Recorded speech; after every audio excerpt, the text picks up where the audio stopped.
We have never been more residentially segregated by income in our history as we are right now. So it becomes harder and harder for middle-class Americans to envision what life in poverty is really like. And when we don't have that picture, we craft policy based on our assumptions.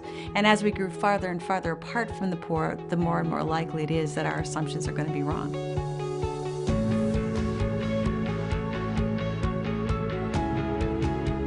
I study urban poverty and family life, but what's distinctive about my work is I go out in communities and talk to people. We hang out with people in their homes, follow them through their daily lives, and try to gain insight by observing and interacting with families in the context of their homes and neighborhoods. And indeed, we found that children have never been exposed to such a great degree of instability and complexity as they are in today's bottom 2/5. So trying to understand family structure as both a consequence and a cause of poverty is another key mystery. And the Bloomberg Distinguished Professorship is a tool, right? Because in my view, the key to really making change in the world is to get that good, fresh, unique idea. But the problem with being a person who's high on ideas is sometimes your ideas need proof of concept before they can be funded. For example, right about the time I came to Hopkins, I'd been doing work here in Baltimore among low-income households, and I kept running into families who had no cash. No cash coming into the household. They might have had a housing subsidy or maybe not, but they had no cash. And I was able to use some of the Bloomberg funds to research whether we could see evidence in the data that the number of households with children living on virtually no cash had risen, and indeed we found that the rise was dramatic. In fact, today about 3 million children are spending at least 3 months a year in a household with less than $2 per person per day in cash. I mean, even for somebody who's studied poverty for 25 years, this was so different and so a deeper form of poverty than I could have even imagined existed in this country. And 70% of these households have had an adult in the formal labor market in the last year. So that's actionable information, right? We can work with employers to try to create a race to the top. We can work with legislators to make it less onerous for employers to hire people full-time, full year. That's information we can work with on a policy level. Kathy Edin brings such a unique skill set to be able to embed yourself in the lives of people in community and tell their stories that complements like quantitative data. The richness of her work really helps policymakers and other public investment partners to really understand what happens in the lives of real people. In fact, everything we do engages directly in policy, whether it's housing policy or family policy or educational policies. And there's nothing that I like better about my job than being generative with junior faculty and graduate students, where the benefits of the Bloomberg professorship can spill over to others. Because we want to really address the morally urgent questions of our day.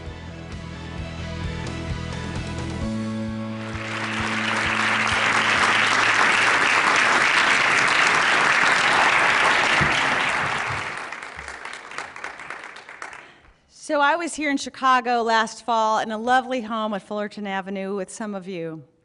And I confess to you that it was at 18 that I first fell in love. Now, it all happened when I boarded an Amtrak train in late August at 5 o'clock in the morning, leaving my hometown of Staples, Minnesota, 1 stoplight, 7 churches, 9 bars, and arrived in Chicago. Now, I have to confess it wasn't love at first sight. I remember taking the Brown line, into the city and thinking, how on earth do people live in all those boxes? I was really a rural kid, you know, from a small town. But it was when I took an introduction to sociology class. And my professor said he would offer extra credit to anyone who would accept an internship in Cabrini Green. And by the way, I heard the extra credit part. I didn't really get the Cabrini Green part.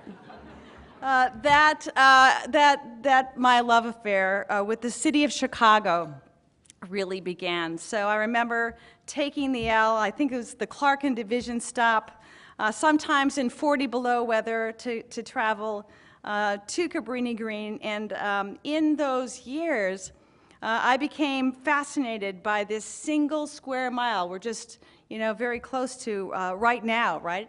The area around Cabrini and stretching toward the lake is the Gold Coast, and in that time it was the slum as well. Vast inequalities in this square mile in Chicago, two worlds that almost never met. And of course, both worlds were critical to what made Chicago the great American city, and in some ways, the quintessential American city.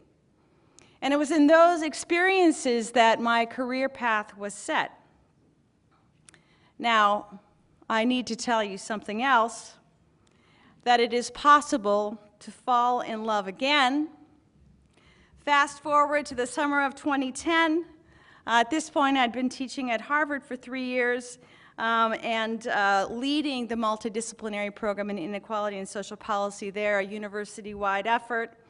And I came to Baltimore to study the lives of 150 young adults who had all come into the world in Baltimore's high-rise public housing. You might think of them as the children of the wire. So during the summer of 2010, I followed 150 youth with my team, and I focused on 8 boys and 2 girls. I hung out with them repeatedly over the summer, learned about the texture of their lives. And it was an absolutely stunning experience. The coin of the realm for academics is getting that good idea, that new idea, that fresh idea that turns everything around.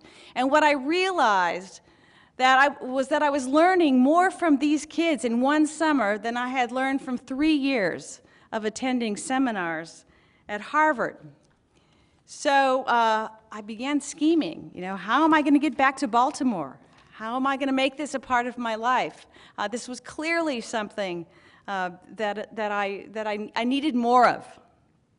In many ways, what I discovered in the summer of 2010 is that Baltimore is a microcosm of everything that's promising and everything that's most troubling about American cities. Now, if you know anything about Baltimore, you know that if you want to take a city bus and you sit on a bench, you will see the words emblazoned on the back of that bench, Baltimore, the greatest city in America.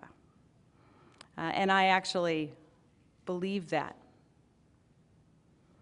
So in 2013, just 4 months after the historic Bloomberg gift was announced, I had signed a letter of intent and was on my way to Johns Hopkins University.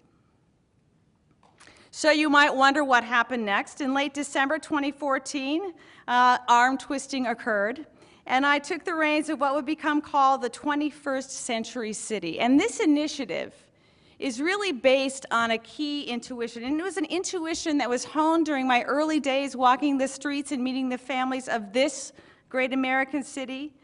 It was nurtured while hanging out with these young people in Baltimore, and it was really sharpened during those years when I taught at a policy school at Harvard. Because of all those experiences, I came to believe that the source of the best ideas was at the intersection of disciplines, and here I don't just mean an economist and a sociologist collaborating. What I mean is unexpected partnerships, and I'm going to give you an example of that in a minute. So the intersection of disciplines, but also at the edge of where the academy meets the city. So as an example, I am now collaborating, I'm an urban ethnographer, with a physicist, right? And also with the Deputy Director of Housing in the City of Baltimore to figure out how to address blight in the city. Now, 21cc is at heart a knowledge creation enterprise. That's what we do at a university. But it's a knowledge of a very different kind. In fact, for a very brief period of time, Martin O'Malley was on our faculty, and I met with him about the initiative, and he kept emphasizing the word actionable. What government needs is actionable information, and that is the kind of information we seek to deliver. Now, as I've been describing the initiative, you've also already gotten a gist of what's essential to our DNA. We're interdisciplinary. We're engaged with cities. We're relentlessly future-focused. We want to focus on 21st century solutions to 21st century problems. But there is one additional element that Fritz mentioned, and that is we are also data intensive. So due to a Bloomberg gift, we were able to establish GovX. It is a fabulous organization under our umbrella. And what it is it's, at its core is it's a present to cities. In the next 3 years, we will put boots on the ground in 150, yes, I said 150 U.S. cities, and we will help them develop truly 21st century data infrastructure. We're also going to be training the next generation of analytics folks to help them deal with the wealth of data that comes into their hands so that the governance of cities can be transformed. We start each visit with each cities, and we've already began. I believe we have 110 cities already applying to be what we call What Works cities. We began with the mayor at 8 o'clock in the morning over breakfast, and we asked the mayor, what are your most pressing challenges? What are your greatest opportunities? And we cataloged the responses to this question.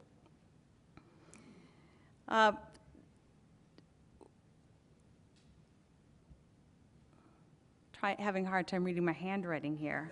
I'm not cool enough to have, a 21st century instrument. I have a paper and pen.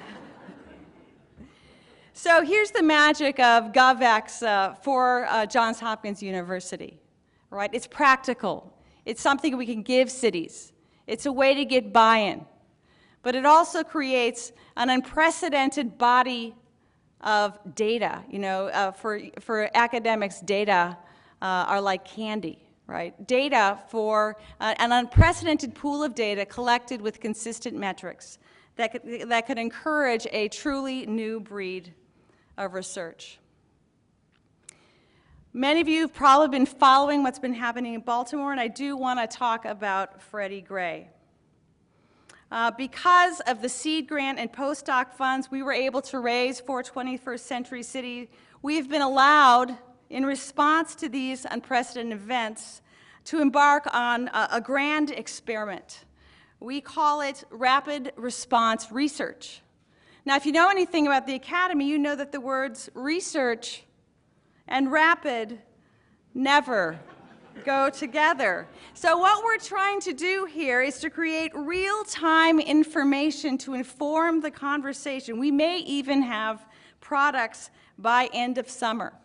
Within 1 week of the unrest, we were able to deploy 5 research teams, all focused on themes that were in the public conversation. Who are these youth? What drives abandonment and disinvestment in our city, and reinvestment? If you know anything about East Baltimore, the story is really reinvestment. How can we encourage those landlords who house the most vulnerable of our citizens to create environments that are healthy and safe for kids? What really happened that day? Why Baltimore? Why now? And as the story often goes, if it is the very deep level of poverty in some of our communities, of poverty so deep you don't see it in a lot of places in the United States, then can we document the texture of those experiences? And can we measure, through mixed method research, the impact of living at a very deep level of poverty on the health and development of children? Now, when we were planning this event, Fritz asked me to talk about what keeps me up at night. And usually when people talk about that, they give a very gloomy scenario. But in thinking about that question, I had to be honest. Usually I wake up, I'm supposed to wake up at 5:30 in the morning, but I usually wake up about 3:30 in the morning. And it's usually because I'm excited about something. It's usually because I can hardly wait to get up at 5:30 in the morning because I've got a new idea. Some inspiration has occurred, and I want to think about it. I want to talk about it. I want to have a cup of coffee and start taking notes. And really what's been keeping me up lately is a great sense of passion and enthusiasm for the challenge ahead. In Baltimore, the unrest is a mandate for change. And that's what our initiative is dedicated to. So now I'm going to invite my friends Lindsay, PG, Scott, and Dean Bronstein to the stage. While they're coming up, Lindsay, you want to start? I will tell you a little bit about them. Lindsay Thompson from the Carey Business School represents one core strand of our expertise, shared wealth creation. PG Forrest, who directs the Institute for Health and Social Policy, wears a couple of hats. He represents our core strand of expertise in expanding opportunity and also in enhancing the well-being and health of our neighborhoods and families. Scott directs our System Institute. He works both in the Department of Emergency Medicine and in the Whiting School. And the theme he represents is strengthening, really reimagining infrastructure. And finally, the Dean of the Peabody Institute, Dean Bronstein, will talk a little bit about cultivating the arts. So I'm going to join them over there on the chairs in a minute. But I want to say that in the next 5 years, what we want to do is we want to find cross-cutting themes that play to a variety of our core strands of expertise.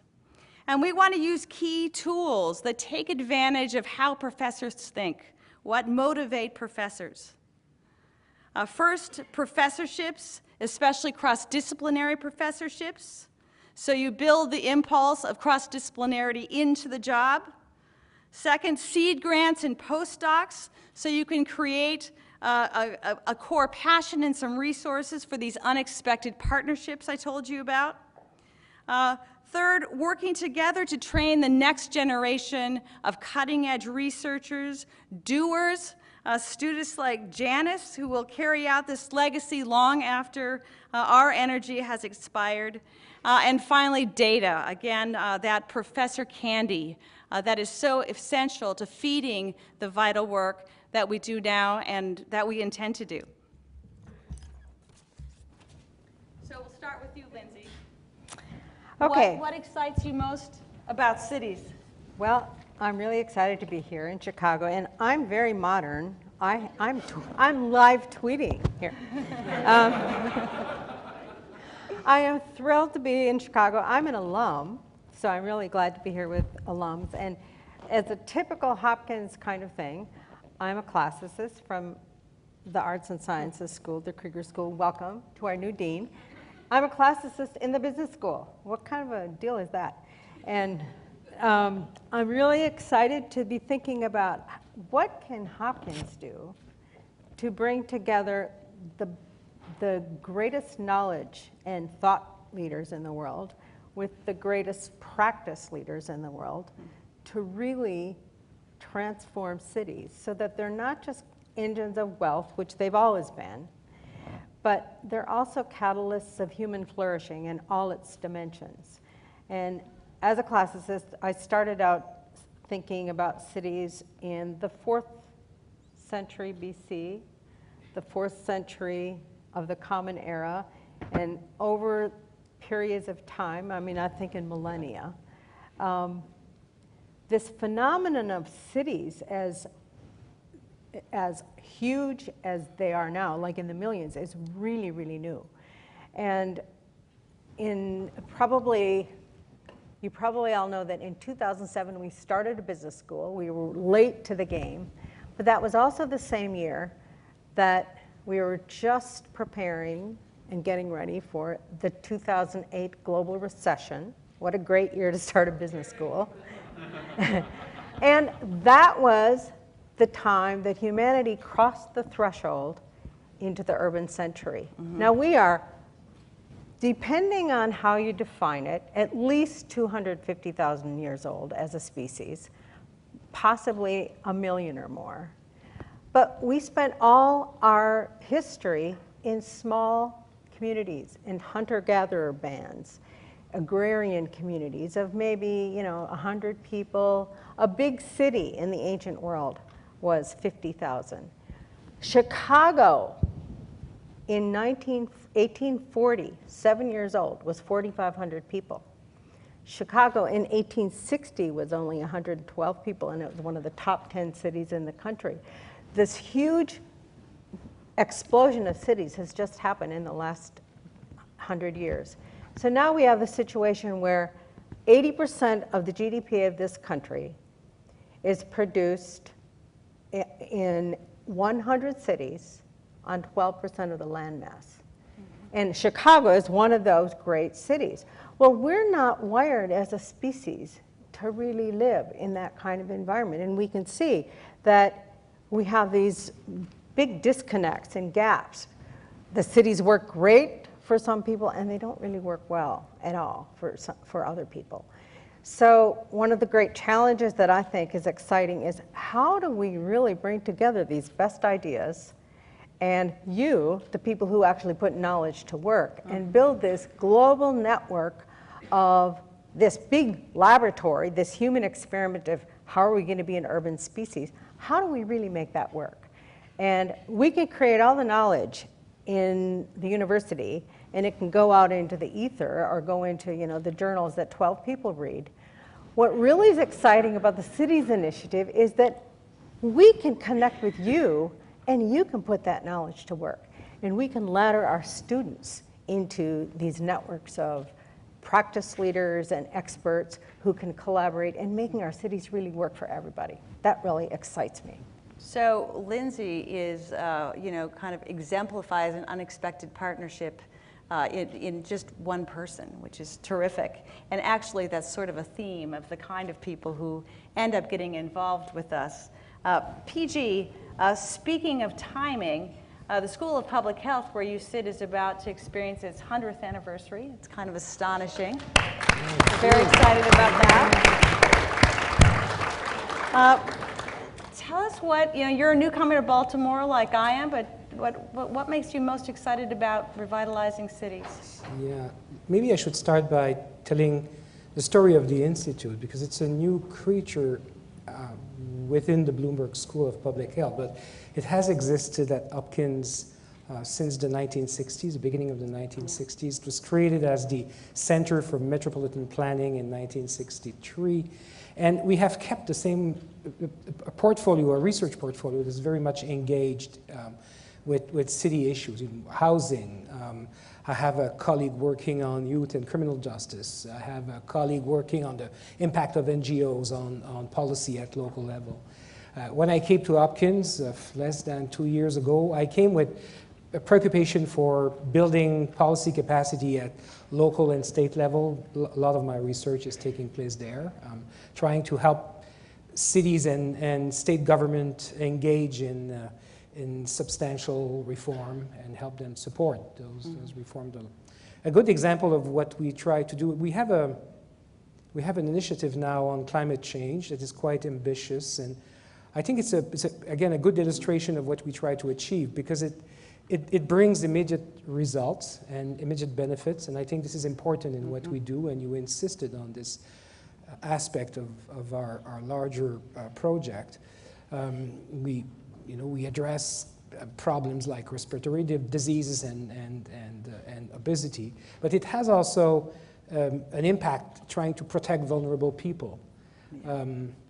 have a project that we have a twin center in Barcelona, a twin program in Barcelona, and with them we are developing now, for instance, a program which is looking at the way cities and Chicago is part of that program, Chicago, Baltimore, Barcelona, Toronto, Marseille, and we're looking at the way those cities are preparing for heat waves and are able to protect their vulnerable population against the impact of heat waves. It's also important climate change because the Institute is, and again, I think it goes with the spirit of what we try to achieve. We bring together leaders of the community, business leaders, private sector leaders, but also leaders from the culture and arts community and so on and so forth. We bring them together, and climate change and retrofitting our cities for climate change means the creation of hundreds of thousands of jobs for unskilled people. Mm-hmm. And I think this is so much an important priority, not only for Baltimore, but for the rest of American cities. And I think that, you see, there is a health preoccupation at the beginning, but there is also a very important economic preoccupation at the very end. You know, the real difficulty of what we do, and I know you're a big partisan of fast science. I'm a partisan of slow science because I know that it takes 10 years to change a city. There's no way you could introduce an agenda for change in a city in less than 10 years. And for some of the problems that I'm trying to address through the Institute, I know I need 25 years in front of me to be able to see some actual results in the end. And I'm thinking in particular of social development issues. Yeah. So sometimes, not going too fast is a good strategy. Well, I agree with you, and it's interesting when you first talked about how you could turn around a city in 10 years, I thought, given how long it takes to change a country or get anything done on the national level, 10 years seems like a short period of time. But for many mayors, as you know. That's right, that's right. 10 years, it's forever.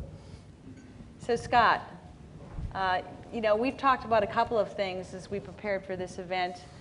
Your own sort of personal immersion in the city of Baltimore, but also this amazing work that the Systems Initiative is doing in collaboration with GovX to do what I call Sim Cities for grown-ups. Tell us a little bit about that. Yeah, so I'm here representing the School of Engineering and the Systems Institute, which I direct, and we're really just, within the Institute, a group of faculty that are joined around an approach, a real systematic approach to problem solving. And sometimes these are technical systems like an aircraft engine, but also more often now are socio-technical systems like a hospital or a city. And so that's how we got involved in the Cities Initiative. And really, we, I think, have some things to prove as engineers, to be honest with you. We feel like we have a role. We have a role in these types of initiatives, and I think we're also trying to prove that we're not boring, that we can come to the table with people as interesting as this panel and really contribute. And so the way that Kathy and I, you know, in the School of Engineering have been talking about doing this is really one, like she mentioned, around the data. Engineers love data. They're also extremely objective and can cut through or cut through sometimes what I see as opaque policies. And so that's where I feel like we can contribute. Also, the role of engineers is very much changing, which fits right into the initiative. You know, the role used to be, okay, go build a bridge. All right, how should I go build that bridge? But the role is now evolving to, well, why should I build that bridge? What will the bridge affect? How will that affect the people? And so this kind of evolving interest from engineers fits us into this initiative where we're looking forward to contributing. And not only that, you know, a lot of the engineering folks, the basic lab science type people at Hopkins, and there's a lot of us there, you know, we're not as much exposed to what's happening in the cities or locally.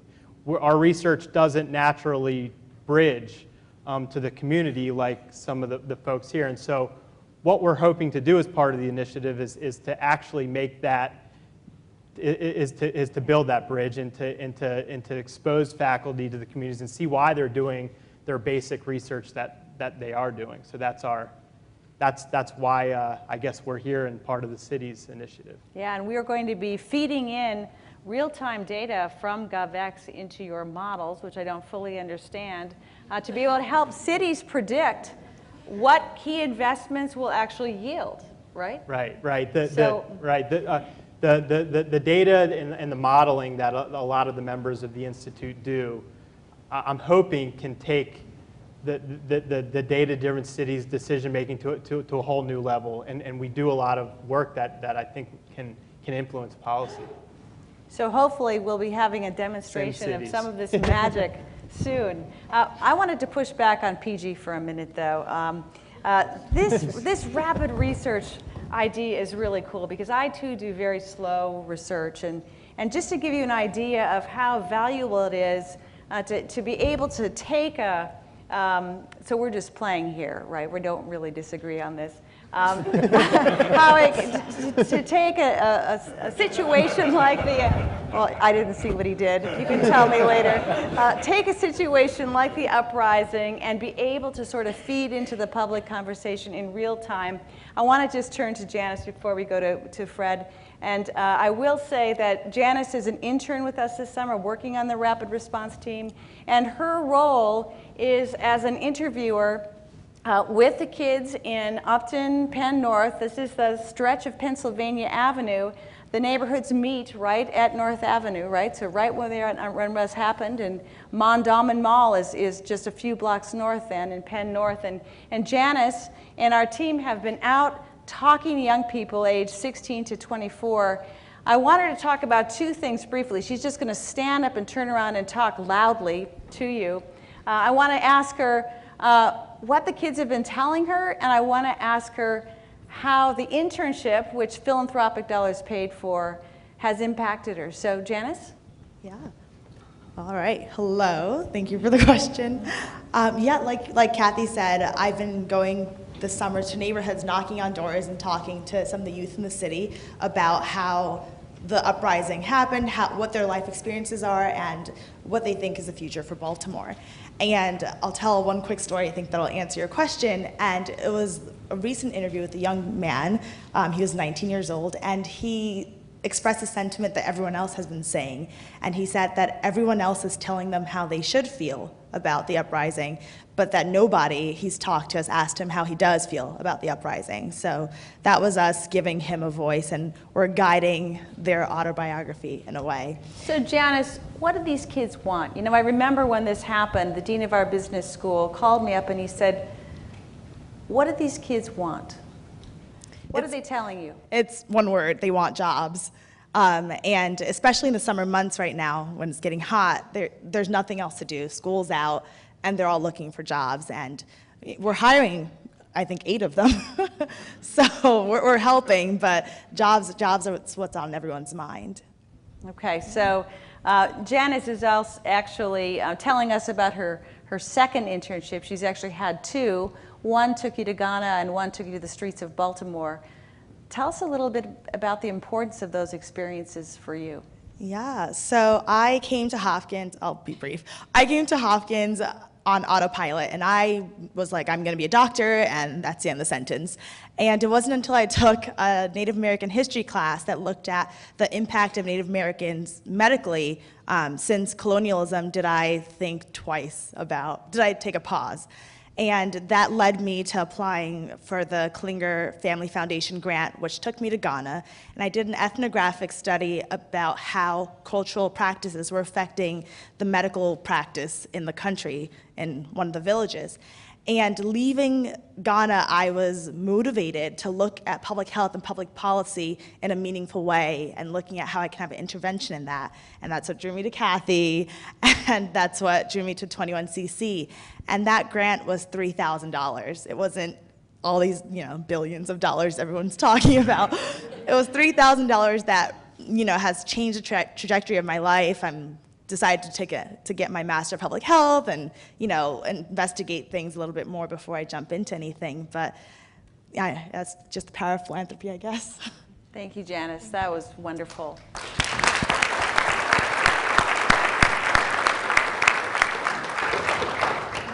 So I want to go to Dean Bronstein now. You know, when the steering committee for 21CC was formed in January and met, the subject of the arts probably drew more enthusiasm than any other subject.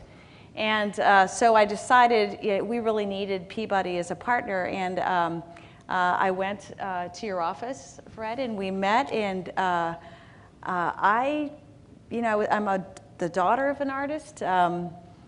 My mother deems me a failure because I didn't pursue that path, but I just really left the whole meeting feeling like I had gleaned a whole new vision about what an institution like Peabody could be in a city like Baltimore. So if you wouldn't mind telling us a little about that. Not at all, and I'm glad you came to visit because we had a good conversation that day.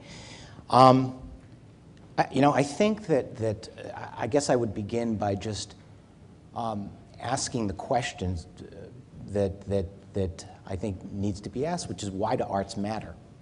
Yeah. And I think when you think about, though, when people think about civilizations and cities and history, how are cultures remembered? I mean, they're remembered by their literature, they're remembered by their architecture, they're remembered by their art, they're remembered by their music. And I think that the legacy that we leave, the footprint that we place today, is going to be the legacy that we leave. And I think that when we think about music or art, I mean, my business happens to be music. What I think about is the way music is changing in our world and in our culture, and in its delivery systems, in how people experience it, in what it means to people, in our educational systems.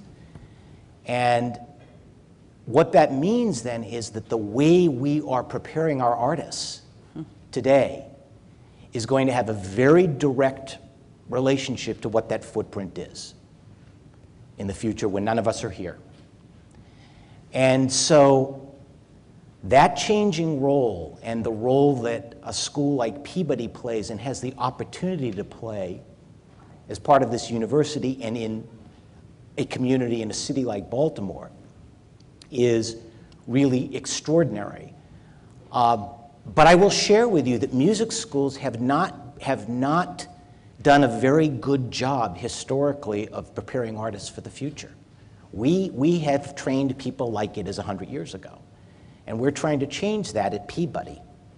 It's not easy, but that's what we're really trying to do. And I'm going to give you one really good example because I think it will tell the whole story.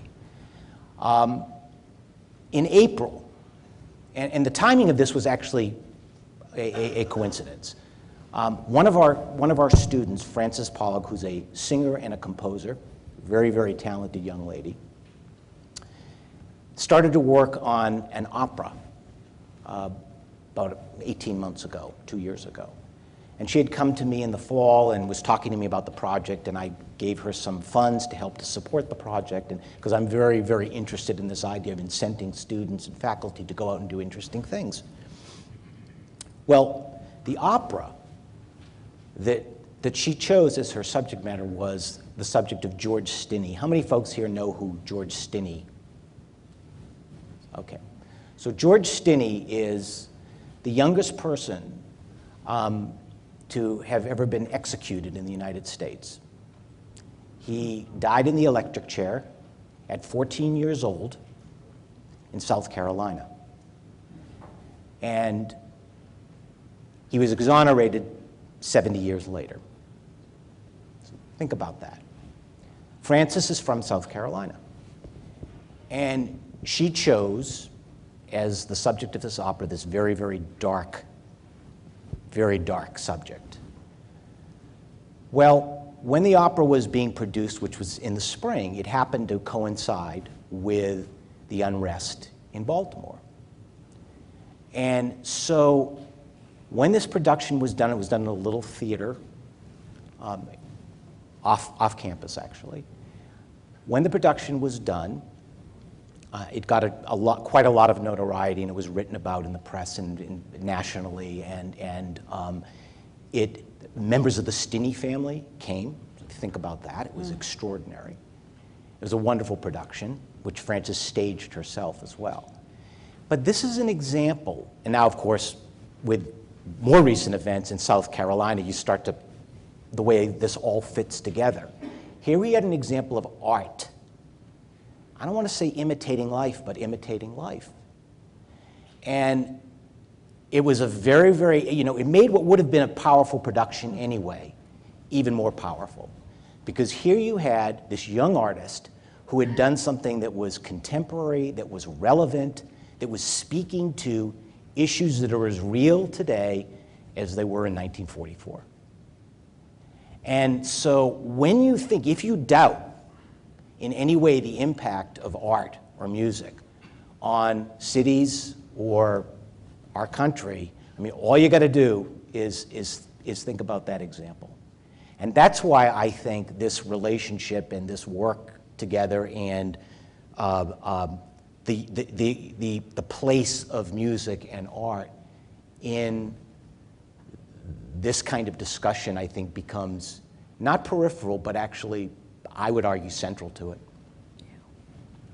Yeah, so what you've seen here are just 4 of the 150 urban-focused research across the 7 partner schools at Johns Hopkins. So I'm now going to turn it over to you. Please speak into a microphone. Academics never ask one question at a time, but we hope you will. We want to hear from you. Let's talk about cities.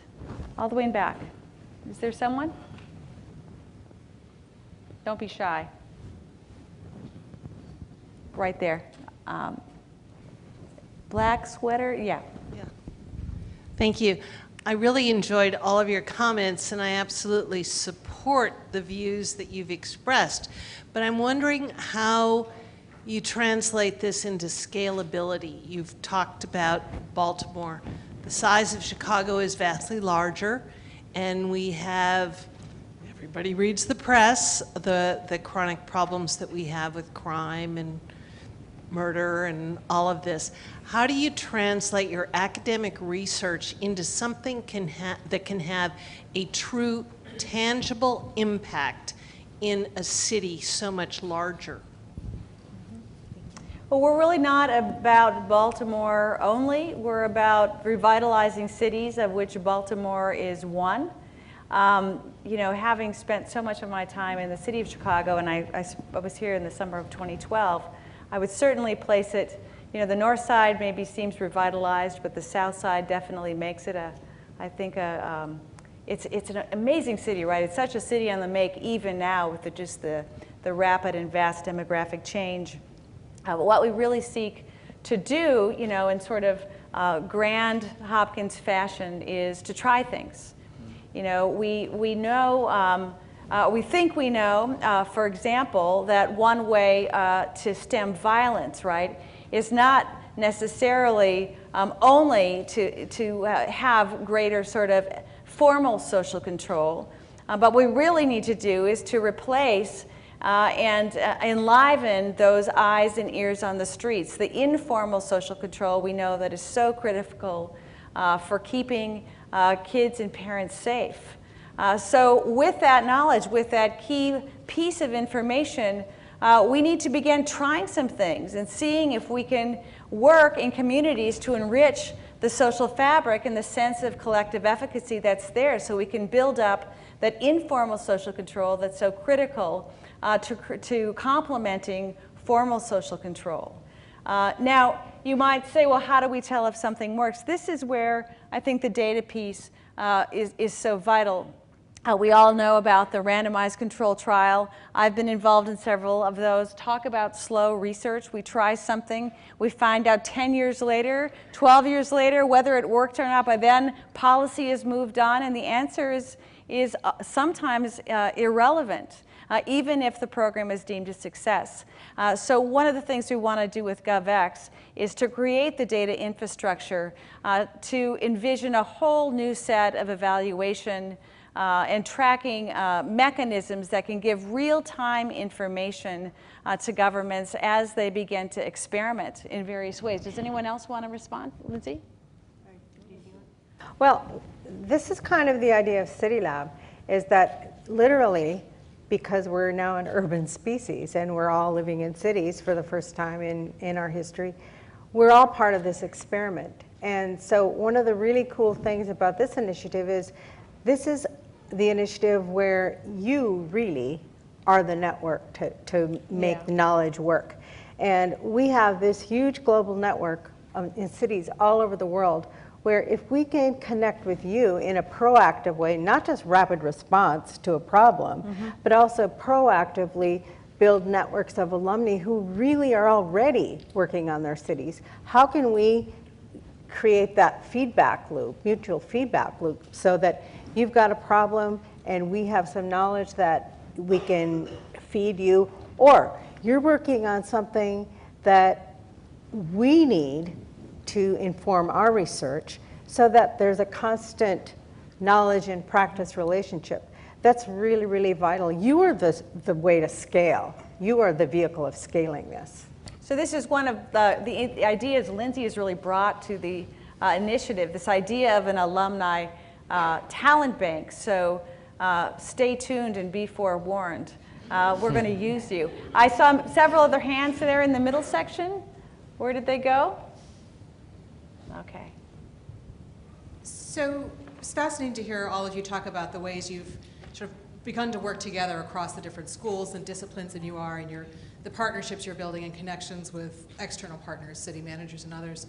Could you talk a little bit about how you're structuring the 21st Century Initiative to also build connections within the university? So how are undergraduates and graduate students and faculty being brought into the work that you're doing, and how are they sort of also learning about what others are doing across the university so they're not in their sort of individual disciplines or silos? Right. Well, you know as alumni that Hopkins is a really nimble, creative place, and it's more of a doer place than almost any other university I've worked in. You know, there's a sense, there's a flavor of doing that really pervades the place. But it was true that we were not talking with one another, and the Bloomberg Distinguished Professorships Program is kind of one step, right? And we will be doing strategic hiring in cities through that initiative. So you create this cadre of folks who it benefits, to think cross-disciplinary. You build it into the job. So that's a first step, and we'd like to do more of that interdisciplinary hiring even outside of the Bloomberg structure. So we create this new species, and every time I'm between sociology and public health, and every time you sort of hire a BDP, you create an institutional bridge, a link. I'm now collaborating on a really interesting project with 8 faculty members from 3 schools, and it literally took 5 days to set up. That's partly the magic of JHU, right, with these nimble, eager researchers, but it's partly that there was an institutional bridge there that could be capitalized on. Now, how do we bring students in? All of our seed grants will require student participation of some kind, but each seed grant will encourage a partnership between an interdisciplinary pair, if possible, and a city partner. So again, we build into the incentive structure, and being a university where there are quite a lot of faculty on soft money, this really works at Hopkins. You build into the incentive structure reasons to collaborate. Tomas Budavari, a physicist who works in applied math and statistics in Whiting, came to me because he had to find a partner or they wouldn't give him the grant. And we've been learning so much from each other. He has big data techniques, we'll travel. I know about neighborhoods, and Michael Braverman, our city partner, knows about what he needs to make good decisions about how to spend city dollars. With our postdocs, the same thing will be true. We'll have, there'll be 2 faculty members from 2 different departments collaborating to supervise this postdoctoral researchers. So we're providing resources to faculty in ways that make them collaborate with one another, right? Make it in their interest to do so, and along the way we bring in students at every level. And I could talk a lot about all of the teaching tools and arms we have, but we all love teaching, so That's also part of the story. Yeah, I would- PG. Just to add, you know, and you could see that actually tonight, is that all, I think, the academic leaders that Kathy has attracted to the initiative, we are all in a way intellectual hybrids. I'm a historian of science by training, and you know, it's by pure serendipity that I sometimes in my life became a health policy expert. And I think this is the Lindsay talk about her whole training. So we are also inside ourselves already building those bridges continuously. Yeah. Kathy?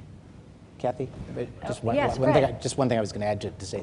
What we're doing is, because to me it is partly in our school about culture change, and getting people to think broadly about community and across the university. So we've actually created a dean's incentive grants to actually for students and faculty to develop projects that are community-based, interdisciplinary-based, and innovative in curriculum. Yeah, okay, so the same basic idea, very interesting.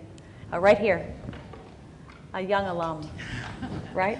No, my son graduated. Oh. Yes. Mother of a young alum. Mother, exactly. A young mother. of a young- Thank you. My question is, where do you do these collaborations? In a classroom, or do you find sort of maybe not so political in one department or another, or do you use the Henderson Hopkins School to do these things? I want to say something. Go I ahead. want to say something about that. Well, Henderson Hopkins is a great example, but we at the business school have a course called City Lab, and it actually takes place in a neighborhood, and we're kind of using PG's slow model. We are in this neighborhood for at least 10 years, maybe longer, maybe till I go to the home, who knows. But the students work in that neighborhood, and they work with the people, the stakeholders in the neighborhood, doing entrepreneurial kinds of projects. And we have students from any school at Hopkins, plus MICA. Those of you who know Baltimore know about MICA, which is a great design school, and they have this new program called a Master's in Social Design. So think about that. We've got social design, art design, visual design, I'm not an artist, and public health students, nursing students, business students working together in projects that make neighborhoods better. So one example is we had a really entrepreneurial team. Now you in Chicago know about food culture because you're masters at this, but we're a little behind in Baltimore. Well, we had this group come together, and they've just got funding to actually launch their business. And it's a public health worker who is a food scientist or food chemist, a MICA student who is a design student, and a business student who is a former farmer. So they put together this new food technology, which is, their goal is they think that when they grow it in Baltimore, it will be able to produce about 50% of the greens that we consume in Baltimore, and they can scale it, their model is to scale it across cities, that we can grow our own food. Well, you know this in Chicago because you have the more green roofs than any city in the country. But this is a really innovative technology, and if it hadn't been for those 3 different disciplines, and if they hadn't been working in a neighborhood where it was really obvious they were in a food desert, and that they had to do something about it, they wouldn't have ever come up with the idea. So that's an example. Yeah, I just wanted to ask Scott this question. He's part of this Systems Institute that we're now working so closely with, and they're drawing folks from all across the university. So where are you physically, and how do you do the amazing things you do? Yeah, that was actually a great question because it does matter. It does matter a lot. And so what we find is that our group of faculty and students meet every week, 2 weeks, and we switch. And that's been a must. So we'll be down at the medical campus. One day we'll be down at Homewood. There's actually multiple campuses, and we kind of try to be real rigorous about making it fair. And then what happens is there's just this,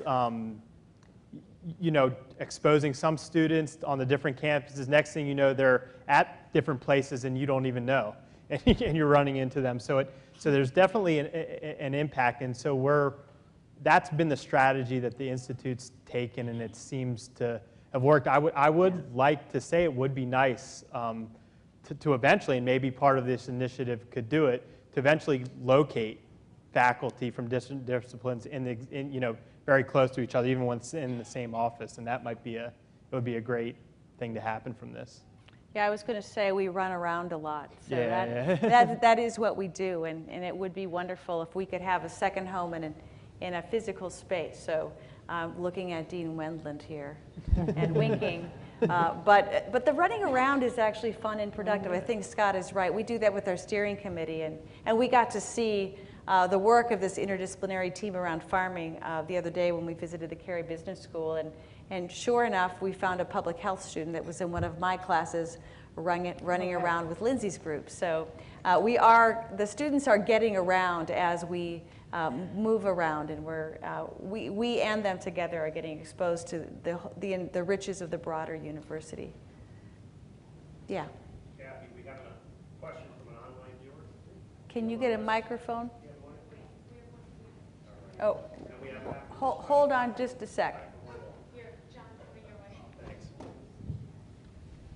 So Kathy, the question is from an alumnus asking about incentivizing the construction of urban housing and other improvements. Do you think it makes sense to gradually eliminate the real property tax rate on commercial improvements and then, in a revenue neutral manner, raise the tax rate on all taxable sites? And then the second question is, would these actions tend to encourage construction?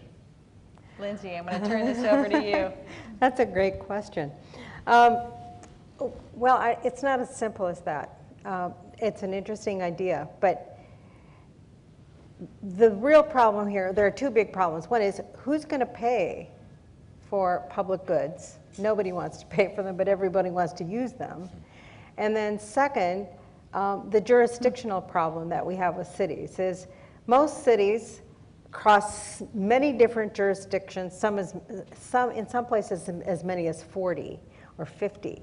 So taxing is by jurisdiction. And so when you've got property tax in one jurisdiction, but you have the economy crosses jurisdictions, it's more complex than just being able to switch how you fund it. So I think one of the things that we really need to do, and that could be part of the 21st Century Initiative, is to really look at, in a comprehensive way, how do we fund and finance growth and things like housing, public goods, and land use in a really holistic way, rather than these kind of piecemeal approaches which pits jurisdiction against jurisdiction, and it's very competitive internally. And another thing that I think is especially important with this, cities don't move. Capital is very mobile, and so are companies. So cities are stuck in place, and unless the jurisdictions and economic stakeholders in the city learn to work together, we're all going to lose, because we're in a global environment of cities competing for capital and maybe for labor, for other resources, and talent. And so we really need to think of new models of how do we finance the public goods, the social goods, and the flow of resources in our cities. I think beyond property tax. Did you want anything, PG? Okay, we have time for one more question. All the way over here. Hi, my question was this. What preliminary data do you have that managing data better and applying a business model is going to help us to really address the socioeconomic disparities and the healthcare disparities? And then, I guess I'm an academic, what about sustainability when the lights go out and the grant funds run out? Okay, so great question. I'm going to borrow an example from GovX. This is an example from my executive director, Beth Plower. It's one of the stories she likes to tell. Louisville worked with its Department of Health. It's one of these cities that Beth has been working with to develop a 21st century data infrastructure. She was able to get GPS devices on kids' asthma inhalers. And every time a kid, used an inhaler, the device would send out a signal. And through that, the city of Louisville was able to identify the toxins that were most hazardous to children.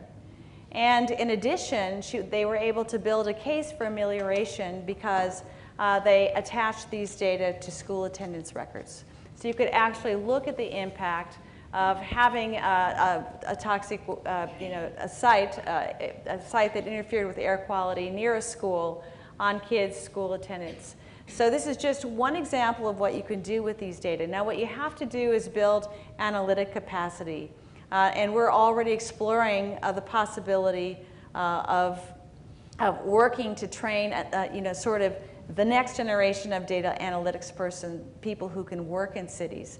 We have amazing expertise. The 14 applied researchers we've hired are some of the best data people in the nation. So we really have the capacity to lead here.